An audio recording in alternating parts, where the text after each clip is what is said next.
Esta semana de noviembre se conmemora el 60 aniversario del asesinato de las hermanas Mirabal, y el 25 de noviembre es el Día Internacional de la Lucha contra la No Violencia. De la no violencia. O de la no violencia contra la mujer. Ese es un tema importante que trasciende al hecho histórico y que va a la parte social, a la parte política, a la parte de derechos y particularmente a la posición y el rol que juega la mujer en la sociedad de hoy. 60 años después de que Minerva, Patria y María Teresa Mirabal fueron víctimas de la dictadura de Trujillo, pues el rol de la mujer sigue siendo parte del debate importante de una sociedad que es cada día más moderna, cada día más abierta y que debe reconocer los valores y el gran aporte que hacen las mujeres en nuestra sociedad, en la economía, en la democracia, en la familia, en la lucha por los derechos civiles y políticos y los derechos sociales y derechos humanos también. Hemos invitado a Magali Carán, que es la directora ejecutiva de Profamilia, a propósito de la situación de la mujer en República Dominicana. Y lo hemos planteado de ese modo, tomando en cuenta que hay muchos temas pendientes en el ámbito político y en el ámbito social y en el ámbito congresual vinculado a la mujer y a sus derechos. ¿Cómo se recuerda, Magali, a propósito de estos 61 años del asesinato de las hermanas Mirabal, a esas tres mujeres? ¿Cómo se les ve desde ahora, en este momento, esas mujeres que en el pasado dieron una batalla muy difícil? Cuando los hombres se escondían, las mujeres salían. Todavía. Todavía. Todavía ocurre. Sí. Todavía. Cuando algunos hombres se esconden, las mujeres salen. Siempre sale A dar la cara con la dignidad. La lucha de las mujeres, desde que empezó todo el proceso, desde el siglo XIX empezó todo el proceso de lucha de las mujeres, sobre todo se enfocó en el nivel político, en la lucha por el derecho al voto, por el acceso al trabajo, pero existía mucha discriminación. Recuerda un caso, por ejemplo, de la Madame Curie, sí, que fue un caso de discriminación, pero bestial, porque ella era la científica. Sin embargo, fue al marido a quien le dieron el primer premio Nobel. Pero al final tuvieron que reconocerla y también dárselo a ella. Sí. De manera que desde el siglo XIX, las mujeres hemos ido luchando poco a poco por ir conquistando nuevos derechos, los derechos que como seres humanos nos corresponden y los derechos a los que realmente la sociedad, el patriarcado y los sectores conservadores que están dominando el sistema en el que vivimos se niegan a otorgarnos. A las hermanas Mirabal se les recuerda como visionarias, arriesgadas, mujeres luchadoras que fueron capaces de enfrentar la peor tiranía que ha existido, yo creo que en el continente. Peor que Perón, peor que Pérez Jiménez, o sea, la dictadura de Trujillo para las nuevas generaciones, a quienes invito a que se documenten sobre ella, sobre todo ahora que tenemos una población de jóvenes, cerca del 40% de la población no vivió la era de Trujillo, que realmente busquen, se documenten sobre el gran aporte que ellas hicieron. Ellas sembraron esa semilla de la mujer por la lucha política y afortunadamente el movimiento de mujeres en una reunión que se libró en Colombia propuso, una reunión de mujeres feministas de América Latina, propuso que se declarara el 28 de noviembre como Día Internacional, el 25 de noviembre. 25, sí. Día Internacional de la Mujer, y fue aceptado. Y posteriormente en Naciones Unidas lo aceptó a nivel mundial. De manera que su legado es sumamente valorado por las mujeres y nos sentimos como dominicanas orgullosas de que ellas hayan dado ese paso. Ahora, a pesar de que se está luchando desde el siglo XIX y que poco a poco hemos ido conquistando espacio, falta mucho por hacer. Sí. Todavía el patriarcado está vigente. Todavía el triángulo, sistema económico, grupos de poder, con sectores conservadores que tienen posiciones tradicionales de ultraderecha, con sectores religiosos. Ese triángulo que se ha formado y que es el que está actuando de manera hegemónica en la incidencia política que tiene en las distintas áreas que tú mencionaste, en el Congreso, en el poder político, en los legisladores, en los municipios, en los sectores conservadores, todavía limitan, impiden la búsqueda y la consecución de la igualdad y del derecho a superar las desigualdades entre hombres y mujeres. Claro que ha habido un escalamiento, porque en un primer momento el derecho al voto fue un derecho fundamental, que la mujer también tenía derecho a participar en la elección de los gobernantes y de los representantes y de los ciudadanos que iban a tomar decisiones. Esa es una cosa, que se tomó muy tarde, por cierto, sí, en el mundo, ¿no? En todas partes el derecho a voto de la mujer fue una conquista alcanzada, fue una lucha por muy las grande. sufragistas en Estados Unidos, por ejemplo, y en muchos otros países de Europa, pero fue un poco tarde. Ahora, parece ser que los grupos conservadores, principalmente dirigidos por sectores eclesiásticos, han llevado la batalla fuerte contra los derechos de la mujer. Y solamente pienso en esta reflexión: la iglesia está llena de mujeres, es decir, pero la iglesia está llena de mujeres dirigidas por hombres, sí, reflexionadas teológicamente por hombres. Son, como una vez le llamó Maribí Arregui, las hijas invisibles. sí. Pero son hijas invisibles que obviamente están en los conventos, están en algunos lugares en hospitales, atendiendo ancianitos, dando clases. En educación. En educación, exactamente. Entonces, ¿qué ocurre? ¿Por qué en la iglesia se mantiene tan fuertemente enraizado ese sentimiento o ese pensamiento que no da derechos a la mujer? Porque yo creo que no hay un solo factor. Es una situación multicausal. Esa alianza que yo te hacía referencia es sumamente poderosa. Y en uno... Pero aquí habla de sectores económicos. Sí, sectores económicos. Sectores económicos conservadores. Que apoyan y soportan de manera, algunos, no todos, no se puede generalizar, que apoyan y soportan a los sectores conservadores y a esos sectores que vienen y van y le dan la vuelta al mundo predicando políticas y posiciones anti-mujer. Anti-mujer, porque ahí... No es antiderecho, es anti-mujer. Es anti-mujer, Sí. porque está el tema de el cuerpo de la mujer. El cuerpo de la mujer, por ejemplo. ese es el kit del asunto, es dominar el cuerpo de la mujer, impedir la transformación de la mujer en un ser que tenga habilidad y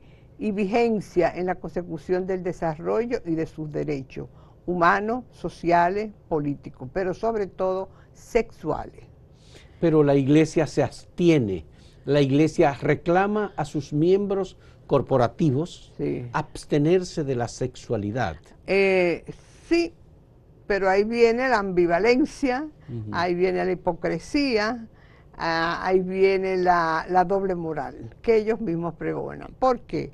Porque mientras hacen eso, la realidad social nos está enseñando el gran problema que existe en el mundo, sobre todo el mundo occidental, que es el que más conocemos, como consecuencia de los actos sexuales que están realizando sectores religiosos, la pedofilia, el abuso contra menores. Y en el país lo hemos vivido y lo hemos visto. el caso de un ex enviado del Papa. Vaticano que practicaba la pedofilia con menores. Joseph Wosolowski, Joseph polaco, Wosolowski, que fue sacado del país por sectores religiosos también. para protegerlo. Para protegerlo. Estuvo... Que después fue a Vaticano y a un sector religioso dijeron que lo vieron paseando por Roma y que posteriormente falleció, pero nadie vio el cadáver. Ya. Aunque o sea, había un proceso penal sí, que se seguía. De manera que hay una doble moral en la misma iglesia. Y además hay sectores que son progresistas que no están de acuerdo con ese manejo que está dando, porque tampoco podemos hablar de una iglesia monolítica. O sea, hay que hablar de la iglesia poder político, iglesia poder económico, iglesia poder social, que quiere controlar a las mujeres a través del control de su vida, de su sexualidad y de sus derechos. ¿Es posible que haya cambios en estos momentos en que el Papa Francisco, por ejemplo, ha designado a 3 mujeres como asesoras? Estaría por verse. Yo creo que nuestra generación... ¿Nunca antes se había visto que el Papa había designado a mujeres en una comisión? Pero es que no basta con designar mujeres por ser mujer si piensan como hombres y actúan como hombres y actúan reforzando los valores del patriarcado. Eso no es suficiente. Qué bueno que nosotros aquí, por ejemplo, luchamos porque las mujeres ocupen posiciones de poder, porque las mujeres accesen al Congreso, las mujeres accesen a las posiciones ejecutivas en la banca, las mujeres accesen a la presidencia de la República, sí, pero siempre teniendo una visión favorable hacia la igualdad y la equidad de las mujeres, hacia la vigencia de sus derechos. No es solo mujer por ser mujer, por lo menos esa es mi posición personal. Sí.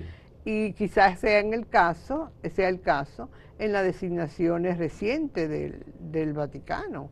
Bueno, qué bueno que hay mujer, que este Papa ha designado mujer, pero vamos a ver también cómo son sus reacciones. Ya. Por ejemplo, en el caso de República Dominicana y la discusión sobre temas relacionados con la mujer, el Código Penal, por ejemplo, hemos tenido un gobierno que ha dicho, el presidente, que es partidario de las 3 causales. Sí, y está en el programa de gobierno. Y está en el programa de gobierno. Sin embargo, se dejó vencer por las fuerzas conservadoras. Y yo no quiero señalar solo la iglesia, yo digo fuerza conservadora porque hay sectores de derecha, de ultraderecha, que también lo han apoyado. Y mientras él lo decía y sus hijas lo apoyaban, pues incluso una de sus hijas participó en la marcha el año pasado. Por las 3 causales. Por las 3 causales. Sí. Pero claudicó, porque el poder, él tiene enquistado en su gobierno esos sectores que yo llamo el triángulo, el triángulo de la muerte. Ese sí es el triángulo de la muerte. Y tienen influencia. Y grupos económicos, conservadores y eclesiásticos. Y eclesiásticos, o sea, son los 3. Y el económico es muy fuerte, el conservador también, porque tiene vigencia política y son reforzados por esos sectores. Pero hay especímenes, digamos, en el Congreso Nacional que se expresan, por ejemplo, a favor de que el hombre puede violar a una mujer y no tener ningún tipo de consecuencias. Sí. Porque eso también tiene que ver con el derecho de la mujer, el manejo de su cuerpo, la aceptación, la mujer no como receptora pasiva de las decisiones masculinas. Pero es que así es que nos han socializado. O sea, a la mujer históricamente nos han socializado, es decir, todos los valores que nos están transmitiendo, nos han transmitido desde la infancia, es para que nosotros cumplamos la obediencia al hombre, la sumisión al hombre, el rol reproductivo dentro del hogar, las tareas domésticas propias de la casa, mientras el hombre es el gran conquistador, el gran proveedor, supuestamente. Ya la realidad no es así. Bueno, aquí hubo un empresario importante de una compañía distribuidora de productos alimenticios, que reivindicó el rol de la mujer en la casa, pariendo los hijos, educando a los hijos y cuidándolos mientras el hombre está en la actividad económica. Sí, entonces eso es un grupo, una visión poderoso, que se mantiene muy poderoso, presente. Y muy poderoso. Muy poderoso. Y muy poderoso. Y en esa misma posición estaría también los grupos eclesiásticos, claro, evangélicos y católicos, y de otras denominaciones, o sea, todo lo que no es evangélico solamente, pero cristiano, llamémosle así. ¿Y por qué será que cultivan fundamentalmente la mujer como receptora, digamos, del mensaje cristiano? Porque las mujeres llenan la iglesia. Las iglesias en general son las mujeres. Bueno, Carlos Marx decía que esa es la alienación, la alienación religiosa, que exterioriza fuera de sí lo mejor que tiene la idea de Dios. Muy claro. Hay que decir que Magali es socióloga. De manera que vamos a hacer una primera pausa en este diálogo con Magali Carán, directora ejecutiva de Profamilia, a propósito de este 61 aniversario del crimen contra las hermanas Mirabal y de conmemorarse el Día Internacional de la No Violencia contra la Mujer.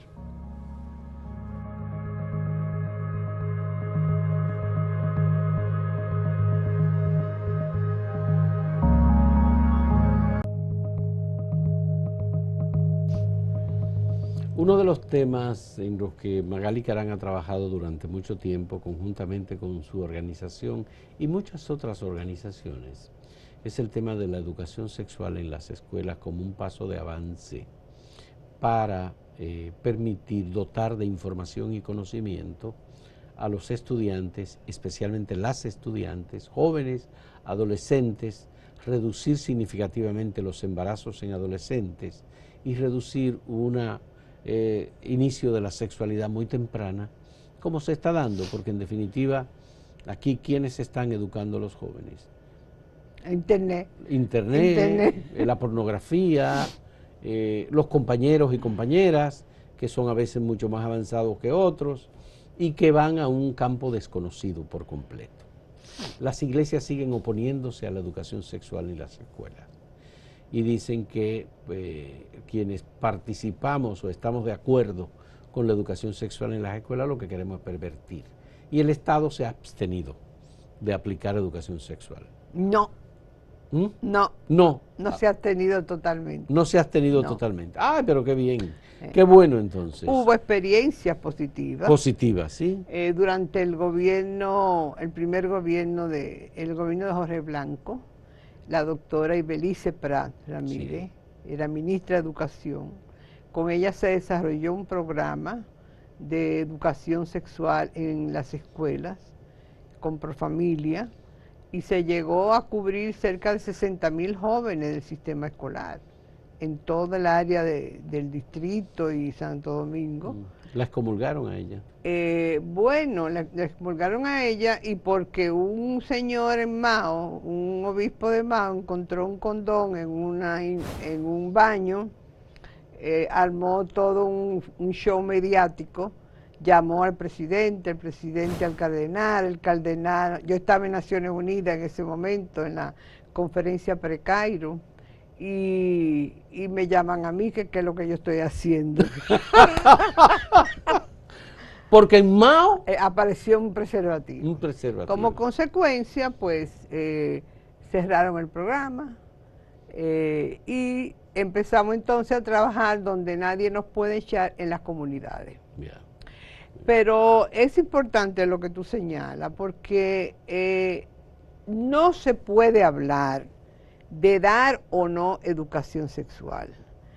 Los jóvenes y las jóvenes están recibiendo información sexual por todos los medios, sobre todo los medios electrónicos, las redes sociales, el internet, el acceso a... El celular y todo tiene celular de pequeño. Todo tiene. El punto a discutir aquí, y es donde nos perdemos, es cómo se da y qué se da. ¿Qué hace más daño? Que instituciones serias, instituciones con experiencia, profesionales formados, den educación sexual integral basada en evidencia científica o que la den esos medios a los que yo hoy señalé. Eso, yo creo que eso es lo que hay que ver.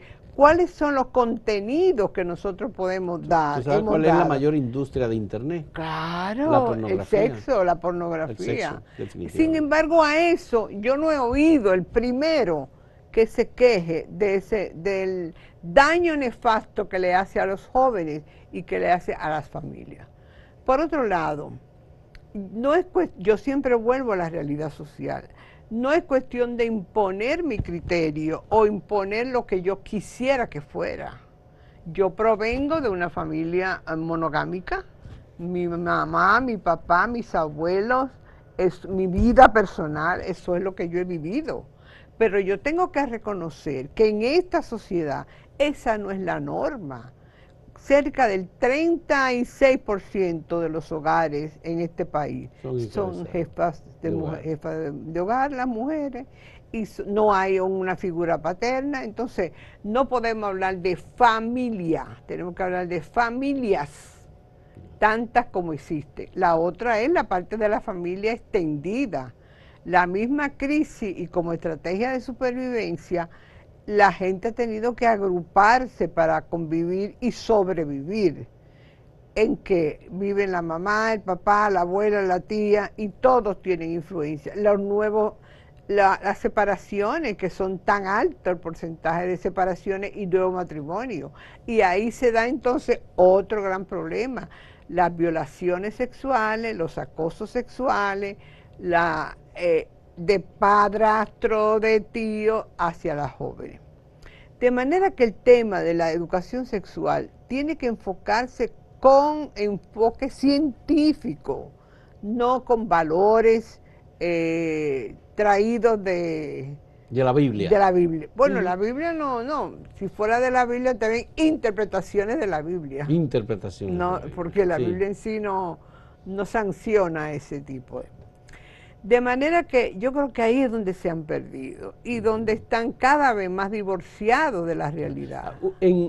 Dijo que en el gobierno de Salvador Jorge Blanco con Ibelice Pras de Pérez, ministra de Educación, hubo acciones positivas. Sí. ¿Y en los gobiernos siguientes hubo algún tipo de acción positiva? En los gobiernos siguientes fue una lucha, no se logró hasta que en el año 2018 el entonces ministro Peña Mirabal, en el gobierno de Danilo Medina, tuvo la valentía de emitir una orden departamental, la 3319, donde hablaba del tema igualdad y equidad de género para ser incorporado en el sistema escolar. Un modelo precioso que iba a ser ejecutado con el apoyo de universidades, con el apoyo de instituciones gubernamentales y no gubernamentales, bueno, y muy apoyado por las instituciones que trabajamos en esto. Pero sorpresivamente hubo una visita de toda la conferencia del episcopado al presidente de la República, en ese momento Danilo Medina, y boicotearon la puesta en marcha de la orden departamental, no llegó al Consejo Nacional de Educación, se cayó ahí todo. Ampliaron el grupo que trabajaría. ¿Cómo será que convencen a un presidente? Con chantaje. Está dicho, Magali. Pero una cosa es la siguiente. Esa orden departamental se emitió, pero no llegó a ser aprobada por el departamento, por el Consejo Nacional de Educación. Pero la orden existe. La orden existe y, claro, tiene que estar aprobada por el Consejo, eso es lo institucional, y ponerse en práctica. Pero ampliaron entonces la comisión, pusieron todos los sectores conservadores y ahí se cayó. Y los gobiernos siguientes, el mismo ministro de Educación, pues fue desautorizado. Creo que pero en el si gobierno... eso se retoma, si eso se retoma, ahí es donde quiero ir. La educación sexual integral, la educación integral en sexualidad, es una de las armas más poderosas para crear una juventud con nuevos valores, con nuevo empoderamiento, con mejores autoestima de sí mismo, con deseos de desarrollar un proyecto de vida positivo y enriquecedor para él y para la sociedad. Y también es una de las armas más poderosas para disminuir el acceso, el tener que acudir a un embarazo no deseado, a las uniones tempranas y acudir al aborto. Pero por otro lado también tenemos que reconocer que la realidad social es otra. La realidad social nos dice, hay en el país un inicio temprano de las relaciones sexuales, 15 años promedio. Hay un embarazo, una relación sexual, alguna vez casada o unida, el porcentaje alcanza un 25-26%, una de cada 4. De las jóvenes entre 15 y 24 años ya es madre o está embarazada. Está embarazada. Entre las mujeres que tienen mortalidad materna por aborto, alcanza una cifra de un 18-19%. De manera que si tuviésemos la oportunidad y el coraje de integrar la educación sexual en las escuelas, disminuiríamos sustancialmente todos esos factores que he señalado anteriormente. Y ahí falta coraje, falta decisión política. Y bueno, muy bien, si tú no quieres apoyar el aborto, por lo menos entonces apoya la educación integral en sexualidad. Ah, no, eso tampoco, porque entonces la mujer, los jóvenes se van a empoderar, van a vivir su sexualidad, van a ejercer su derecho a una sexualidad sana, más responsable. Tampoco quieren eso. O sea, ni tocan la tambora, ni tocan el saxofón. Entonces, ¿qué voy a tocar? Pero creo que hay una ausencia en esa relación histórica. En la administración de Hipólito Mejía, cuando Milagros Ortiz Bosch fue ministra de Educación, creo que se tomaron medidas. Y Profamilia presentó un manual que fue asumido por el Ministerio de Educación. ¿Sí o no? Sí, aunque no formalmente. Ah, no fue formalmente. No formalmente, no. Pero sí el manual Hablemos, que fue un manual posteriormente muy calumniado muy rechazado por esos sectores conservadores con mucho poder político. Lo objetaron, incluso yo fui llamada al Congreso, a una comisión, tuve que dar explicaciones del contenido, interpelada por el Congreso. Tuve que dar explicaciones del contenido, hasta cuestionaron los colores y la simbología de los colores. No, esto es para contar una historia. Sí. Pero el manual se siguió vendiendo.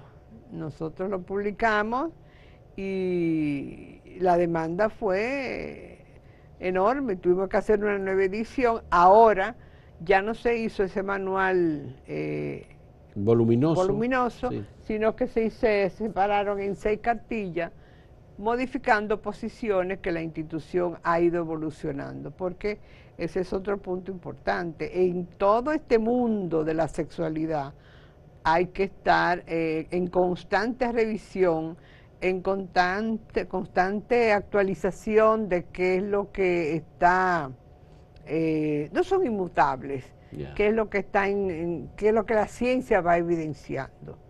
Y ahí hay aspectos que hemos modificado. ¿Qué información reciben los niños, adolescentes sobre sexualidad en colegios privados, algunos que están vinculados con países como el Colegio Francés o el Liceo Francés, el Instituto Dominico Americano o el Carol Morgan u otros, que son a donde van los hijos de los ricos y conservadores? Sí. Bueno, yo no tengo toda la información, pero sé que, por lo menos en el colegio donde van mis nietos, que han llevado charlas a personas muy bien formadas. Elaine Félix, que es una educadora sexual muy avanzada, muy actualizada, y tiene un liderazgo increíble y una facilidad de comunicarse con la gente joven. Y han sido muy positivas y ella ha gustado mucho. De otros colegios no conozco, pero es difícil porque el choque entre las dos culturas, la casa y lo que puedan decir en la escuela, y también porque son colegios cuyos propietarios tienen posiciones conservadoras. Bien, pero los hijos de esas personas se forman en una sexualidad. ¿Son de los que se forman a través del teléfono o son de los que se forman a través de las redes sociales? Las redes sociales, los celulares, y de los grupos, de los grupos de alumnos que también tienen unas determinadas costumbres o prácticas que no son conocidas. Sí, hay de todo, no se puede generalizar. Yo no puedo generalizar, no conozco estudios que hayan evaluado eso. Le puedo preguntar a Elaine a ver si ella tiene algún tipo de... Porque uno como padre y como abuelo, uno querría que sus hijos tengan una formación adecuada, correcta, científica. Y científica. Sobre todo basada en materia de sexualidad, tomando en cuenta que, obviamente, Freud creo que lo dijo hace mucho tiempo, pero la sexualidad ha cambiado. Y es el centro de la actividad humana. Sí, porque en definitiva... El elemento más poderoso tiene el ser humano es la sexualidad. La sexualidad. Y el deseo de poder político, de poder económico y la sexualidad van de la mano. Pero fundamentalmente la educación sexual en las jóvenes. Sí.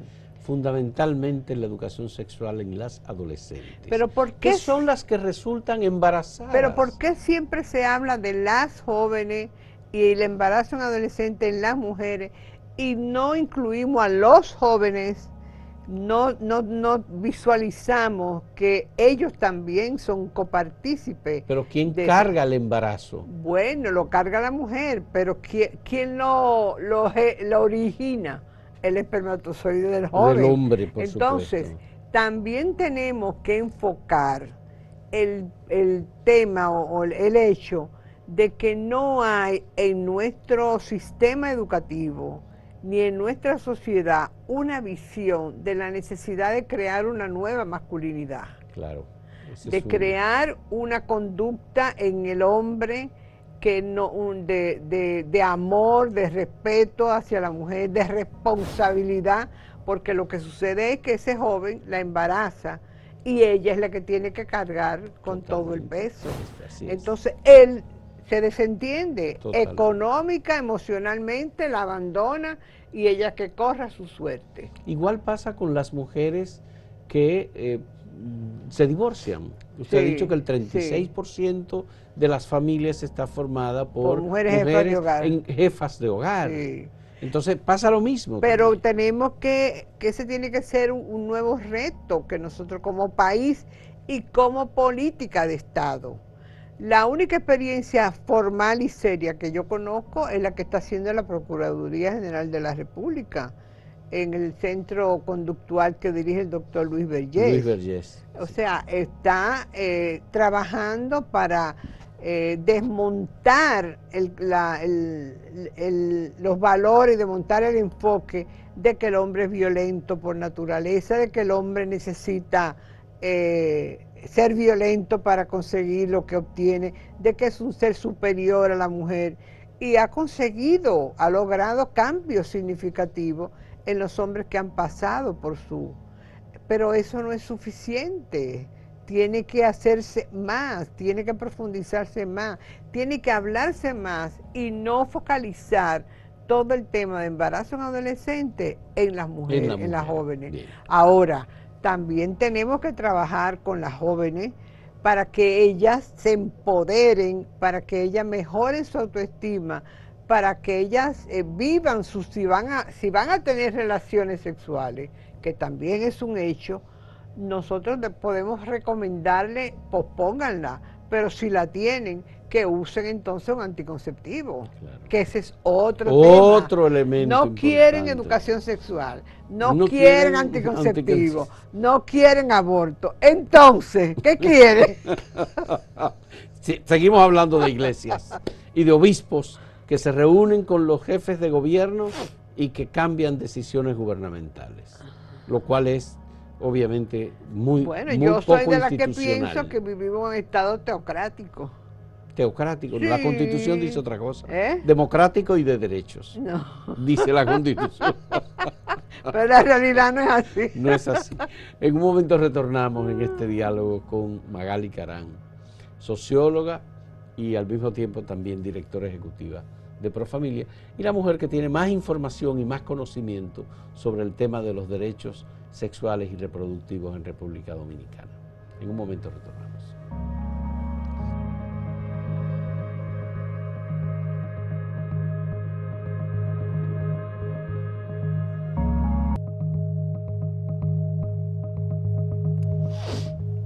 Magali, Naciones Unidas realizó varias conferencias sobre población y desarrollo. Cairo, Cairo +5, Cairo +10, luego Beijing. Cairo más 25. Más 25. Fueron muchas reuniones globales en donde incluso hubo representación de todos los estados, pero también estaba allí representado el Vaticano. A mí me gustaría un poco reflexionar sobre esto en el país. En República Dominicana hemos tenido un movimiento de mujeres que ha visto, bueno, lo que pasa a nivel internacional, pero tiene una realidad pesada, difícil, pendiente en el país. En todos los ámbitos, en el ámbito político, en el ámbito de la educación, en el ámbito de la salud, en el ámbito de los derechos, en el ámbito legislativo, todo eso está ahí. Entonces, ¿qué ha pasado con todo ese movimiento reivindicativo que ha venido a veces con fuerza a apoyar a la mujer dominicana, pero que encuentra un muro de contención en el país? Yo quisiera iniciar la respuesta con lo que pasó en Cairo. Yo tuve el privilegio de asistir a todas las conferencias, las preconferencias de Cairo en Naciones Unidas, antes de celebrar el Cairo para elaborar el plan de acción, y también el privilegio de estar en Cairo como parte de la delegación oficial e ir a la post-Cairo hasta el 20. Y en el 20 dije, no vuelvo más, que vayan otras.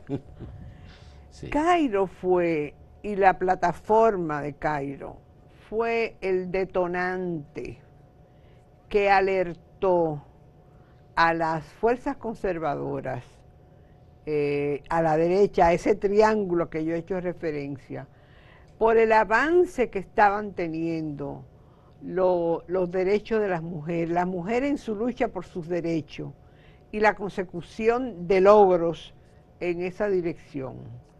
El hecho de que 198 países y organizaciones de la sociedad civil nos reuniéramos, discutiéramos y llegáramos a un consenso, con excepción del Vaticano y Malta y algunos países árabes, a un plan de acción donde se reconocían los derechos sexuales y reproductivos como parte de los derechos humanos y las mujeres como con los derechos de las mujeres como derechos humanos. Eso fue un hito en la historia de la lucha de las mujeres por conseguir la igualdad y la equidad, sobre todo en materia de sexualidad. Ese avance fue generado por las conceptualizaciones y los esfuerzos y el pensamiento de mujeres feministas a nivel mundial. Entonces, como consecuencia de esos avances que se fueron implementando, porque cuando yo regresé de Cairo, yo dije, bueno, a mí me toca ahora, a través de mi institución, operativizar la vigencia de esos derechos. De esos derechos, en plan operativo. Y eso es lo que he hecho. Bien. Eso es lo que he hecho. ¿Cómo cambiar, por ejemplo, en el caso de Profamilia, de una institución que se dedicaba a demografía y a vincular demografía con crecimiento económico, a hablar solo de planificación familiar, a modificar ese lenguaje y ese enfoque y empezar a hablar de los derechos sexuales y de los derechos reproductivos? Pero sobre todo empezar a que permearan todos esos conceptos en nuestra institución, que fue un proceso difícil, y también en el entorno dominicano, en el entorno social, político, en el entorno intelectual también, porque ¿qué era eso de derechos sexuales? Y las mismas preguntas que se están haciendo ahora con el tema aborto. Porque el Estado tenía su entidad, el CONAPOFA, el Consejo Nacional de Población y Familia. Era, digamos, la versión del Estado de esa planificación familiar. Sí, pero ya familiar. para esa época había declinado mucho. Ya había declinado. Era el Ministerio de la Mujer el que estaba asumiendo. Entonces, esa embestida generó en los sectores conservadores, no solamente de República Dominicana, de todo el continente y de todo el mundo, generó una reacción y una alerta de las fuerzas conservadoras. Y ahí empezó a reorganizarse todo ese movimiento conservador en cada país. Y desde el principio del año 2000 empezaron cada país a ir creando voces, ideas, pensamientos, articularse hasta lograr lo que hoy ya tienen. De manera que Cairo fue un elemento fundamental en el soporte, en el apoyo, en el despertar, fue el detonante de la lucha de los derechos de las mujeres. Eso no fue en 1974, cuando se celebró el Año Internacional de la Mujer, no fue un elemento detonante. No, en el 74 fue en la Conferencia Internacional de Población en Rumanía. Sí. Ahí yo también asistí. Ah, también. Ahí fui como representante joven. Ya. Wow. Y creo que en el 79 fue Alma-Ata. Sí, pero Alma-Ata fue más hacia salud. Ya. Pero después fue la Conferencia Internacional de la Mujer en México. Ya. Sí. Que reforzó. Y luego de la de Cairo vino la cuarta Conferencia de la Mujer en Beijing. Que reforzó los contenidos de Cairo. En todas esas conferencias internacionales, las que se hicieron después, y incluyendo el más reciente Consenso de Montevideo, que también emitió un documento sumamente de avanzada progresista, la posición del país, y ahí respondo a tu pregunta, la posición del país fue apoyar, fue de avanzada, fue de envidiable, yo me sentía orgullosa. Ahora, una cosa era lo que se apoyaba en los organismos internacionales, en las reuniones internacionales, y otra cosa era cuando llegábamos aquí. Cuando llegábamos aquí, volvían las fuerzas conservadoras a controlar, las fuerzas políticas a manipular y las fuerzas religiosas a imponer. Y por eso es que hemos tenido como país un avance tan limitado y tan vergonzoso en materia de consecución de los derechos de las mujeres y en el sueño de las hermanas Mirabal, volviendo a tu planteamiento al inicio del programa. Esa posición ha frustrado los anhelos de muchas mujeres dominicanas que han luchado desde distintas posiciones y en distintos contextos por la lucha por la igualdad, por la educación, por la posición de poder, por los derechos de las mujeres en todos los ámbitos de su vida, por disminuir la subordinación, por lograr la igualdad y lograr la equidad. Bien, vamos a hacer una breve pausa en este diálogo con Magali Carán sobre estos temas que son tan relevantes y que ocupan fundamentalmente, o debían ocupar, la atención de las autoridades por un lado y también del movimiento de mujeres o de las mujeres, que están bien orientadas y que siguen en una lucha desigual. Muy desigual. Muy desigual por los derechos. En un momento retornamos.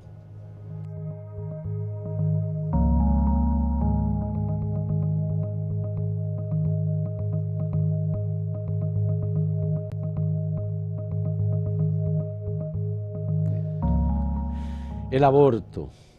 El aborto es un tema que en ocasiones resulta difícil de abordar porque la gente le tiene mucho miedo a este tema y porque se ha impuesto como una especie de prohibición que apoyar la realización del aborto es ser una persona insensible. Pero bueno, hay muchos factores que entran aquí en juego, que no son solamente los factores económicos o los factores reproductivos o los factores de derecho, sino que también hay otros elementos como concepciones de vida, concepciones religiosas, que son las que se han impuesto y han impedido que República Dominicana sea uno de los países que avance, como han avanzado la mayor parte. De los 5 países de la región. Hay 5 países en la región, que son Haití, Guatemala, Nicaragua, Salvador y Honduras. Lo más atrasado. Lo más atrasado, definitivamente. En términos económicos y de políticas sociales, son los únicos que en la región mantenemos la prohibición del aborto. Todos los demás países han aprobado las 3 causales y han aprobado la realización del aborto en cualquier circunstancia. Y eso no se compadece con lo que pregonamos de que somos un país de avanzada, con mayor crecimiento económico, con uno de los países, el país de la región del Caribe que más crece económicamente, que ya somos un país de renta media, aceptada por el Banco Mundial, Fondo Monetario Internacional y organismos internacionales. O sea, ya son un Nueva York chiquito. Bueno, la razón para prohibir el aborto es una razón de tipo religiosa, fundamentalmente.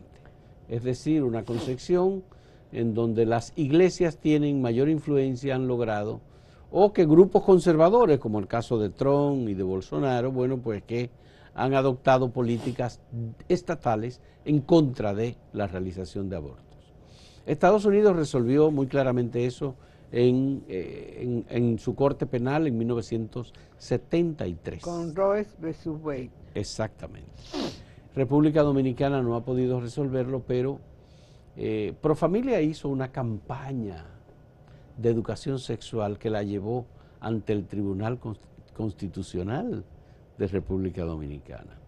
Con este tema del aborto, Magali, ¿cómo es que va a seguir el proceso?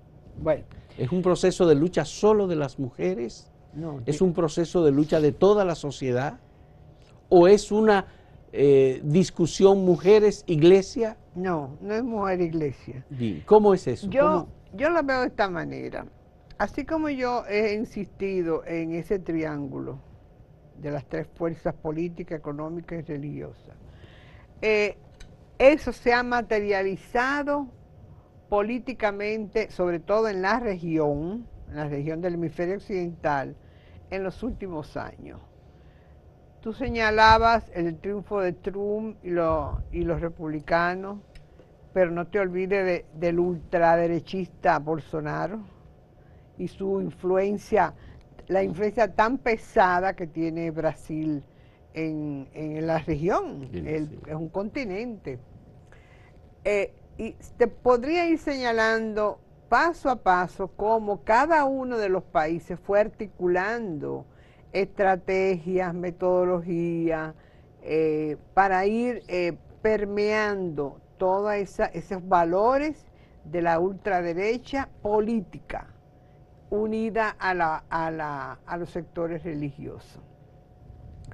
De manera que no es casual lo que ha estado sucediendo en el país y con los últimos avances que se han dado en materia de conquista por el aborto en países como Argentina, Colombia está luchando en estos momentos, México logró también. Chile. O sea, hay una lucha continental, hay una lucha, bueno, probablemente mundial, porque otros países de otras regiones también, pero nos interesa esta región. De manera que es la misma lucha histórica que ahora se traslada hacia el tema del aborto. Y se da como un interés, como un objetivo de controlar el cuerpo de la mujer.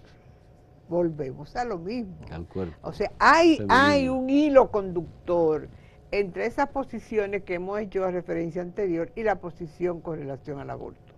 Y yo me pregunto, ¿por qué, por ejemplo, esas posiciones tan conservadoras no se expresan de la misma manera con la pena de muerte? Entonces, la pena de muerte sí se puede justificar y sin embargo, la interrupción de un embarazo de una mujer que ha sido violada por ejemplo. o un adolescente que ha tenido una relación incestuosa o una mujer, una joven que si tiene un embarazo está en riesgo su vida o que ese feto no tiene ninguna posibilidad de sobrevivir fuera del útero porque es anencefálico, porque no tiene cerebro o por cualquier razón que la ciencia ha demostrado que es incompatible con la vida. Eso es lo más inhumano que pueda existir. Esa sanción, ese rechazo al término, o sea, la fuerza, tú como comunicador lo sabes, la fuerza que tiene la palabra aborto, el estigma que tiene la palabra aborto, no la tiene ninguna otra palabra en el lenguaje dominicano, en esos sectores. Entonces, esa es la lucha de los sectores progresistas contra los sectores conservadores. Pero no es solo de la mujer. Pero los sectores progresistas de República Dominicana no están articulados. Solo han pedido las 3 causales. Bueno. Porque muchos otros países han aprobado el aborto en cualquier circunstancia. Pero primero aprobaron las 3 causales. Primero aprobaron el aborto terapéutico. Argentina aprobó las 3 causales en 1921. Bueno, hace 100 años. Hace 100 años. Hace 100 años. 100 años. Y nosotros tenemos 100 años de atraso. Ahora Argentina da un paso adelante. Y aprobó el aborto. Aprobó el aborto 100 años después. Sí. Por la lucha masiva del movimiento de mujeres, que es lo que aquí también necesitamos articular. El movimiento feminista, el movimiento social. No use la palabra feminista para que no sea descalificado por la audiencia de manera inmediata. El movimiento social de avanzada, progresista dominicano de mujeres y de hombres también, porque hay muchos hombres como tú que apoyan los derechos de las mujeres y apoyan la lucha por su conquista del aborto. De manera que eso es, el paso de las 3 causales es un paso probablemente estratégico.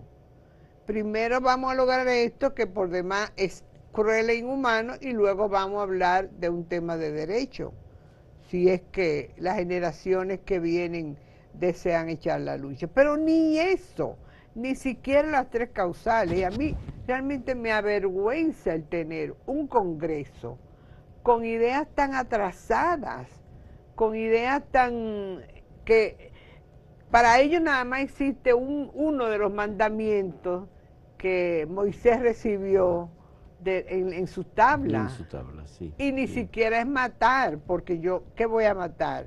Y yo como vida, yo como persona, ¿qué derecho tengo? Yo como mujer, ¿me voy a dejar morir?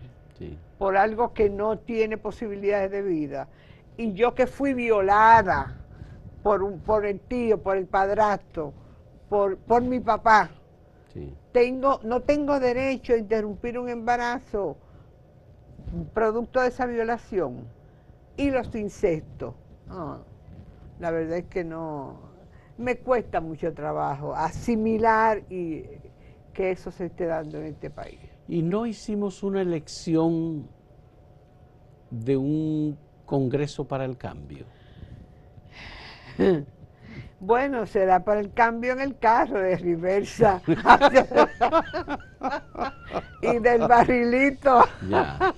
Porque este Congreso es un Congreso dominado por un partido que se llama Moderno. Se llama. Revolucionario y moderno. Se llama. Ya. Pero lamentablemente está haciendo esfuerzo, hay que reconocerlo, en otros ámbitos, en algunos sectores. Por ejemplo, ahora mismo acaba de lanzar una estrategia que yo valoro muchísimo, la estrategia del cuidado, que lo acaba de lanzar el Ministerio de Economía y Planificación, que coordinó más de 11 instituciones del Estado y está dirigido a un sector muy deprimido, con muy pocas políticas sociales favorables, como es el sector de las trabajadoras informales, trabajadoras domésticas.